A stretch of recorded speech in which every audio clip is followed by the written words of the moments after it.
Hi everyone, my name is Siphelele Ntibanda from the University of KwaZulu-Natal, born and raised in KZN. I'm currently finishing my honors degree in environmental sciences.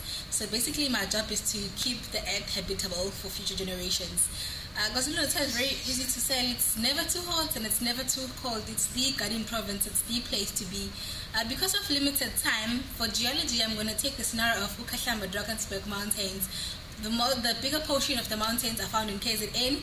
These mountains started forming about billions of years ago when the Gondwana landmass it broke apart into its present-day continents, and then there was intrusion of lava, hence the formation of uKhahlamba Drakensberg Mountain. Some of these grandfather rocks are still exposed in places like the White St. Lucia and the Valley of a Thousand Hills. So for geologists who wish to visit the province of KwaZulu-Natal, there's a lot for you to experience here in the province.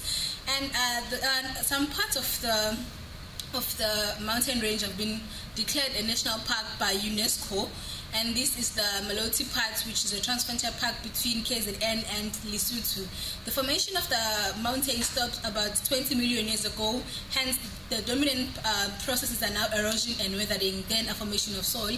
And ecologists will tell you about the importance of the abiotic for diversity in the biotics. So it is the importance of these soils that have been formed in the uKhahlamba Drakensberg Mountain that have resulted into a greater diversity in its greater parts, hence the part of it's being declared a national park by UNESCO. Since I've touched on the biotics, I'm going to go straight to the importance of the biology of the KZN province. For this, I'm going to use the scenario of Isimangaliso Wetland Park and also the Maputaland Pondoland Albany hotspots.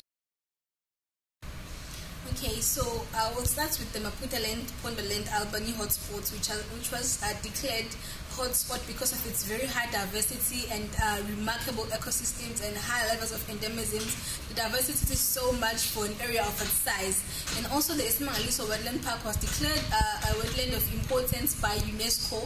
It is globally important because of its very high diversity and remarkably high levels of endemism. It's very rich in fauna and flora.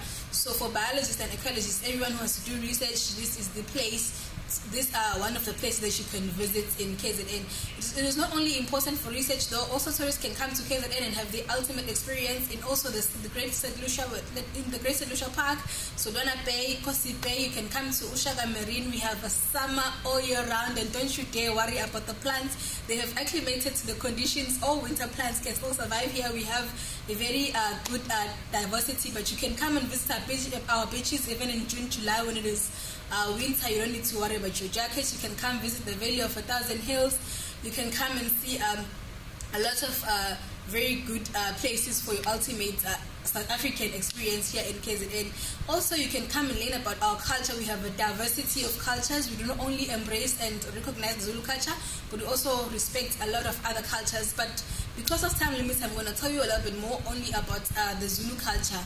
For the ultimate experience and learning about the Zulu culture, I suggest that you go and visit Shagaland, which is located in the Eshowe town. There you can get to see Zulus enjoying their Zulu dance. They'll teach you about ceremonies that we have, the different types of beadwear that we use, and attire that we use for different ceremonies. There's a lot of ceremonies and celebration as a person grows up in the Zulu setting. And there's one package which is called the Nandi Experience as part of your visits to Shagaland. In the Nandi Experience, you get your ultimate wilderness experience, where you get to enjoy the walk in the forest. You can get a very amazing view of the Pobane Lakes. You get to see the Zulu people weaving through traditional baskets, making mats and making the Zulu traditional beer called umqombothi. You can also get to taste them, and you can buy some of the beadwork and take it home with you to remember your visit to KZN. So I advise you to come and visit KZN. It's a remarkable place to be, your wilderness experience. And if you love wilderness or you are a bit more modernized for the forest, you can come and visit. There's a lot of places to see in KZN. It's the garden province, a place to be, never too hot and never too cold. Come and visit KZN, people. Thank you.